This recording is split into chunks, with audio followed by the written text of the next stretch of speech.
Welcome back to Cardmarket's YouTube channel. It's still Thoralf, Severin, the Mythic Champion, and myself commentating Gabriel, Nassif, playing Modern. So if you're, hungering for paper Modern gameplay coverage, then you found the right place. But before we get into the game, please do us the favor and subscribe to the YouTube channel. It really shows that you like the content, and it helps Cardmarket, have us do more of that. But with that being said, let's head into the game.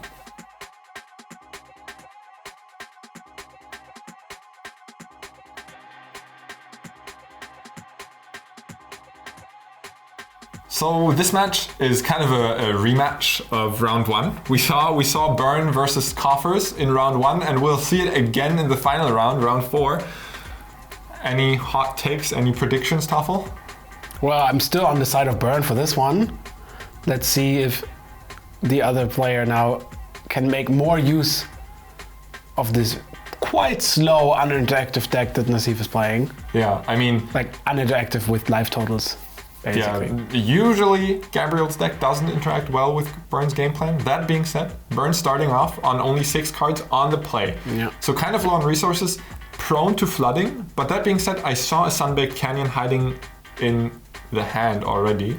Yeah, if you haven't seen round 1 or 2 or 3, I mean, what are you even doing here? Yeah, why not go watch those first? Yeah, watch those first and then come back. And yeah, Inquisition taking another Burn spell, leaving Searing Blaze, which is pretty much useless. Yeah. And Lava Spike. I mean, right now there's 3 points of damage in Stefan's hand. But is that double Lava Spike. All right, I was suspecting an Eidolon of the Great Revel. That would have been good. Really good. But as it stands, Nassif is down on 11. Yeah, and Stefan has no cards. No cards, like no extra cards. There's a Searing Blaze, but Nassif is gotta do nothing to accommodate that. And at the same time, Nassif also won't execute his game plan anytime soon. Like, is that Boros Charm? Lightning Helix. Now he double Boros Charm away. Down to 8. I mean, yeah, as long as Nassif doesn't interact or doesn't further his own game plan. I mean, this is kind of the problem, right? If you're not doing anything, the average draw is something about 2.3 damage. Yeah, that's like 4 draws. Double Cabal Coffers together with Orborg puts a lot of pressure on though, right? Because that right now is already, what is that? 5. 5 mana? 5, no. Or 4, depending on how you tap it. No, but isn't it 6? It's 4. You go up to 4, then you spend 2. It is 6. It is 6. So, basic math again. Basic math again. Liquid metal coating being fetched by Karn. The lightning helix kind of has to be pointed at Karn because otherwise you Stefan just lose your lands. Yeah. Oh, but never mind. It's pointed. No, it's Karn. No, it's Nassif. He went down to 5. Ooh. Liquid metal coating targets the Sunbaked Canyon. Sunbaked Canyon either being sacrificed here or not. Well, I mean, as we learned, that it makes 6 mana, which I already knew all the time. You kind of have to deal with Karn being on 1 loyalty because now Lattice is coming down. And as I say, also with my food, Lattice is really uncomfortable. No, Lattice is actually really tasty and really healthy. It's like you could replace Lattice with stuff that actual tastes, Yeah, but it's also very healthy. Like a liquid metal coating. Like a liquid metal coating, taking out your Sacred Foundry. That's a classic. Actually, it's not. Like that interaction hasn't been around since like only 2019. No, for you, it's a classic, Remember, Toffel, only one I'm old reference per video. No, that was not my reference. No. I still get like a different one. All right, liquid metal coating, of course, taking out Sacred Foundry in combination with Karn because first it becomes an artifact, and then Karn makes it a creature with stats equal to its mana value, and a Sacred Foundry doesn't have mana value, so it just goes to the graveyard. Yeah. Sad Foundry. Sad Foundry. Stefan's sitting there with 1 unknown card in hand. So now, if if that unknown card is a 3-point burn spell at instant speed, I actually don't like that at all. Yeah, you could have just latticed, and then you would have won the game on the spot. Right now, you actually lose to bolt into Spike or something. As we see an Invoke Despair being cast, that's enough for Stefan and... I draw some cards. Yeah, I mean, that was an unfortunate game for Stefan being on the play with the mulligan. We'll see if he can do any better in game 2. Also somewhat close, like for this, right? Yeah, I mean, being on a mulligan to 6 with a Searing Blaze that's useless, and then still getting your opponent down to 5, yeah, that shows how little Gabriel interacts on Burn's, life axis. Goblin Guy. Counter on Goblin Guy, not putting a land into hand. I think starting hands with Goblin Guy, I assume as Rugged One, make like 10 to 20% win percentage. Funnily enough, this Fatal Push that will likely get cast here, now, never mind, Gabriel goes for the Inquisition of Kozilek, and I like that because otherwise that would have given Stefan the chance to resolve any 2-mana impactful spell, as we see here, the Sanctifier Envec. Eidolon is terrible, the Sanctifier is terrible. Even a Boros Charm, although then the math doesn't add up, then the Goblin Guide still should have been fatally pushed. You're trading basically 2 mana for kind of an insurance that nothing really bad happens to you. So now, yeah, you kind of go the middle route where the Goblin Guide is going to hit you, but nothing terrible is going to happen. Whereas the Fatal Push, you don't know if something terrible is going to happen or if nothing is going to happen. As it stands, that's the Inquisition curse. Taking the Sanctifier just into another top-decked Sanctifier. So that one has protection from black and exiles all black cards from Gabriel's graveyard. Which is basically an unkillable 2/2, right? I mean, Damnation can still take it out. Yeah. I assume this was not the primary matchup for this, but... It definitely comes in handy. It's gotta do it, yeah. Especially if Gab doesn't want to actually go up to more mana. Ooh, a Goblin Guy. Eee. A tutor. Another tutor on top. I think there's already one sitting in Gab's hand. The Fatal Push taking out the Goblin Guide, but that Sanctifier can't be touched. Yeah, and now you're just throwing everything. And this is also exactly the mana base that Burn wants to see, right? 3 mana enables you to dump your hand, and then next turn you crack that Sunbaked Canyon to get more draws, right? Yeah. Like, why not? And Gabriel's down to 11, next turn down to 10. Let's suspend a tutor, let's take our time. And this is exactly what it is. Gabriel does have the Damnation, but missing the 4th mana. You're getting hit by this again. So now 4. You're at 3? Not 4.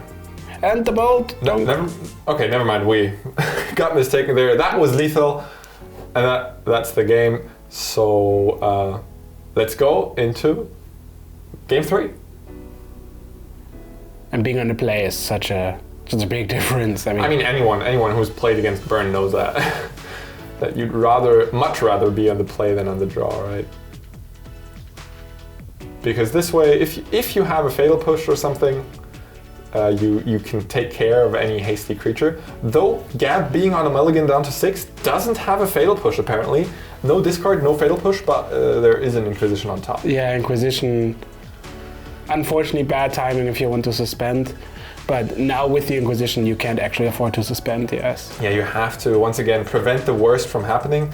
Ooh, Roiling Vortex. Roiling Vortex, Sanctifier, Boros Charm, another Morningstar Swiftspear. These are all cards that Gab right now is not equipped well to deal with. Yeah, Gab has Cling to Dust to get some life back, but if you didn't stop the bleeding...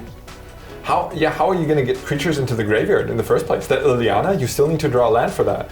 The Damnation, you still need to draw 2 lands. Taking a Roiling Vortex makes sense. Correctly identifying that this is a long-term problem. It's funny to say the word long-term when you're playing against Burn. Like, yes, I'll deal with this down the line. It's a 3 to 4 turn long-term problem, yeah. It's like this thing when everything settles and there's still the Roiling Vortex, you're kind of crap. Also, funny interaction, Roiling Vortex actually dips you for 5 if you suspended the tutor. True. Now, in Stefan's spot, do you play the Sanctifier as a long-term problem for Gabriel, or do you just go all out because you know there's no Fatal Push cast? Smash. Yeah. Right. Tough Smash. Tough Smash for 7 damage this turn. I mean, that's impressive. All right, this needs to be a land. It's a land. Alright, it's like a little bit of a compromise. We should have been more specific if we really wanted No, to. it's fine though. He has an Urborg. Yes, correct. He has an Urborg, so he doesn't need to take the one from fetching. So he will deal with one creature this turn. That leaves him at a potential 5 next turn. And you draw one that's not a creature. Ah, that's disappointing. Yeah, Gab having to target something with a Cling to Dust that's not a creature. I'm not sure that was actually necessary. Because you're gonna put a creature into play with Liliana now. Yeah. Maybe he was digging for something specific. I don't know, but I mean, the deck doesn't give you much specific. yeah, I wasn't. Yeah. Oh, plus. Plussing, well, yeah. Setting up for the damnation. Wow. Yeah, a plus makes sense, right? You're trying to soak up damage. The only thing where it doesn't make sense if you actually want to prevent the minus. So now, Gab goes to 3. Right? On the board, that's 8 damage. That's 4 and 4. 4 and 4, down to 3. I don't see a way for Stefan to put on lethal damage this turn. But then with this line of play, I still like the keeping the Cling to Dust, right? Yep. Because you had all your game plan pieces in hand. You rely on your opponent not top decking a burn spell for a bit. I think I would have kept the Cling to Dust. But then again, Gabriel Nassif is a Hall of Fame player, so also that discard of the Sanctifier does not bode well. Like that, you know that the other one isn't a land now. there's trouble. And if Sanctifier, I mean, I assume is somewhat the worst card you can discard. So that means the other cards are only better. Yeah. With the damnation, like without mine, I'm not certain about any of this. And you see the grin on Stefan's face. I think he knows he has this game locked up. And that's the Lightning Bolt, and that's the match for Burn. Wow. Quite an interesting game, given that it was so quick. But there were some decision points that were crucial, like deciding between Swift Spear and Sanctifier, deciding between Liliana minus and plus, damnation, all that kind of stuff. Hammertime. Hammertime.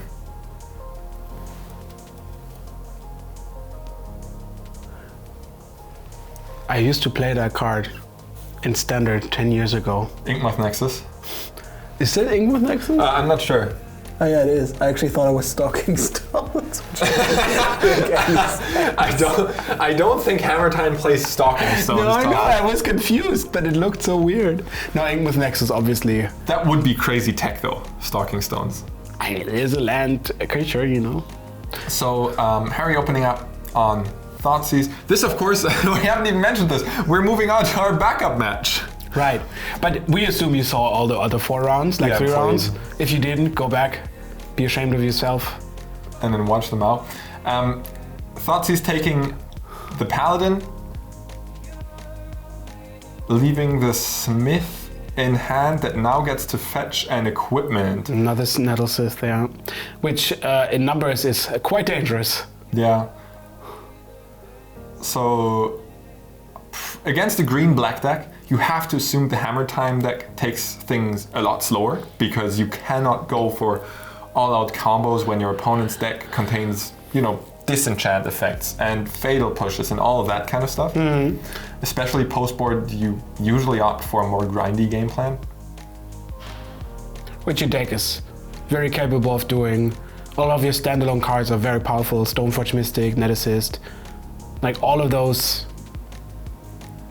threaten something to be so dangerous alone. And then sometimes you even get, I wouldn't even be surprised if you board out some of part of the combo. Like Zagata's 8. Yeah, why would you need that card? I mean, you can just play a mid-range deck. I mean, I'm not speaking as an expert, and it might be very wrong, but I wouldn't be surprised to learn that. I mean, that's usually what combo decks do, right? Post-board, they either board in protection for their combo, or insurance, or they just go kind of some sort of mid-range game plan. Yeah, if your opponent has too many interactions.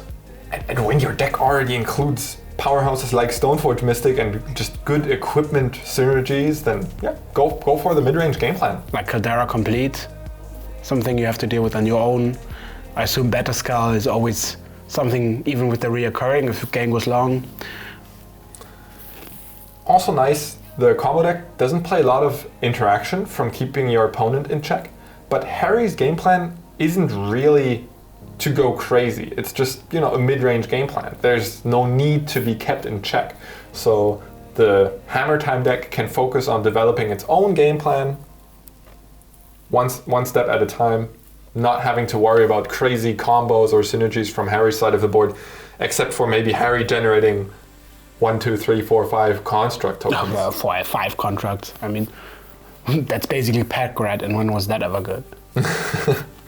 The interesting, I like that Harry's deck kind of, if you want to interact early, you're dismissing a lot of your pressure game as well.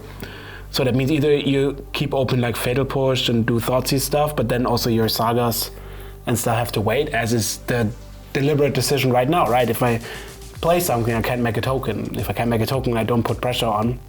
So there's like this thing, but the slower you make them go, the more time they have to assemble the good cards.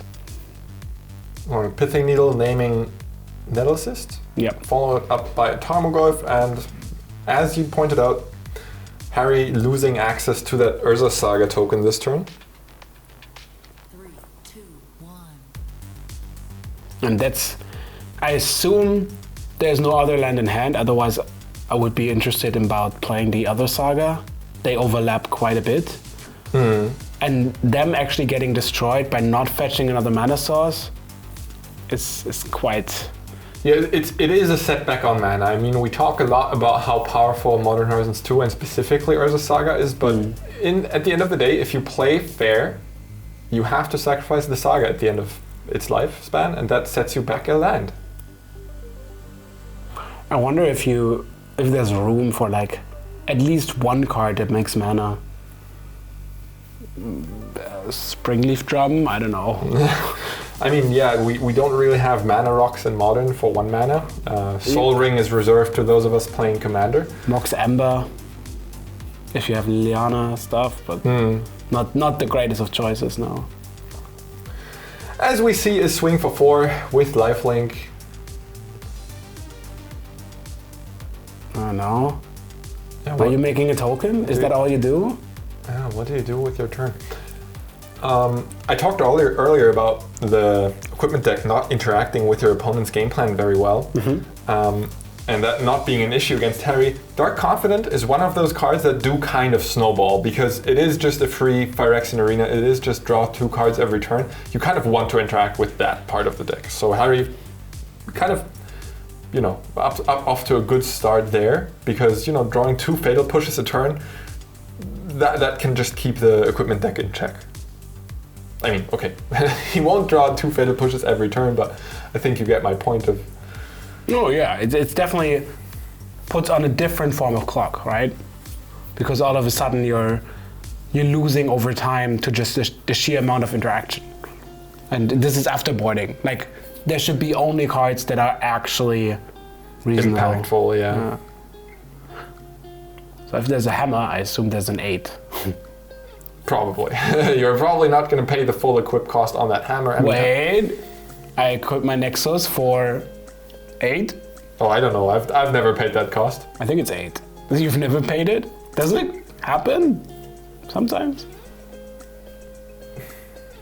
Sometimes. It's like hardcasting Progenitors. What do you think is the ratio of real equips of the hammer, just in total Magic, not Modern, also Draft and stuff, right? Just everything. Oh yeah, because in Draft it happened a lot that you equipped it. I mean, I didn't want to say that, but just a total ratio of free attaches versus actual like above 5 mana paid for attachment. I'd be very surprised if it's like over 0.1% or something. Yeah, it must be really low. That hammer just being one of the most cheated cards in the game. Thoughtsy's taking It's like the asking hammer. people how they actually cast Progenitors. Yeah. I played 2 islands, 2 mountains. Yeah. On turn 10, I tapped all of them. Thoughtsy's taking the hammer. What do you think of that? It wouldn't have been my intuitive choice. That being said, Harry is tapped out right now. Yeah, I don't know. It eludes me a little bit. There's no piece that makes the hammer dangerous except for drawing them, right? I mean, you could draw the Cicada's Aid or the Metalwork whatever it's called. The paladin that makes equip. Yes, cost 0. those are the only cards that do something. It seems a little bit that you're like that signals to me that Harry feels like his board state is so good that he has to kind of only worry about the other stuff. But a Stoneforge Mystic is basically a hammer on a stick, you know? Yeah. Which is weird because then you put a hammer on the stick. Could have just built a longer hammer. Taking the hammer is definitely a signal for Harry saying, I'm either going to lose next turn if I'm unlucky, or I'm not going to lose, right? Pretty much. But now you're kind of facing the same situation if your opponent looked for a hammer. But this one is... I mean, you're not, because the equip, like, he would still have to have additional mana sources. With deploying the Stoneforge Mystic, he cannot, you know, attach the hammer this turn. No, so not this Harry, turn. So he says he's like fine with it being next turn, right? I think so. All right, and another discard spell. And this is the power of the unchecked Dark Confident. Every card in Harry's deck, as you pointed out, is now suited and tailored for the matchup. No. So, yeah, every card he draws, he's gonna trade one for one, probably. Also, there's only 3 costs at most, right? I wouldn't be surprised if some Lilianos even go out, because there's a lot of junk laying around. Yeah, and with the Shadow Spear, the Tarmogoyf just keeps refueling Harry's life total. Not activating the... Ooh, that's a saga. The Urza Saga on Harry's upkeep makes it so he does have mana available to cast interactive spells. I'm interested to see what he takes here. Do we know what this card is? The one on the right, I'm not sure about. I think it might be a Maul of the... Oh no, it must be a Kamigawa vehicle or something. No, I think it's a Maul because it got fetched by the Stonefort. But I'm not certain. It's the reality chip. All right, there. That makes sense. It is from Kamigawa. It is a reconfigurable equipment. yeah, reality chip very potent. The whole deck is super cheap.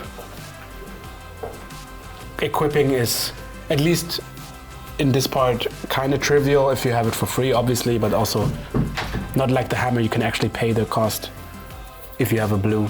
Yeah. I think Saga can even get you fixing if you really want that. If you build your deck to do that. Now remember, Pithing Needle prevents activations of Nassif, but it doesn't prevent the enters the battlefield trigger. Ooh. Dark Confident revealing Boseiju, that feels like cheating. That just feels like cheating. You're paying 0 life for drawing an extra card per round. Yeah. Is that lethal? That might even be just lethal, right? How big is Tarmogoyf? I mean, going by the dice in the middle of the 6 is not enough. No, it's 7. Ooh, even Fatal Push. Yeah. No, I think that was lethal. If you push the Mystic and destroy the token, the Sith, the Nettlesith. Yeah. Then you deal 8, right? Yeah, I think so too. Unless... Oh, okay. There's the Witherbloom command. That also does it, and that also does it for round 4. So this was it. We had 4 rounds of paper coverage. We saw a lot of Lilianas. I mean, we were watching 2 black decks. Yeah. Unfortunately, no Gab 16 hours blue-white control. No Gabriel Nassif control for you. But if you enjoy this kind of content of, paper coverage, kind of slowly making a return, then please go like and subscribe, because it really helps us show that, this kind of content is appreciated. You can also leave a comment down below, kind of stating what we could improve, what you like to see. And in the meantime, we'll see you in the next video on this channel.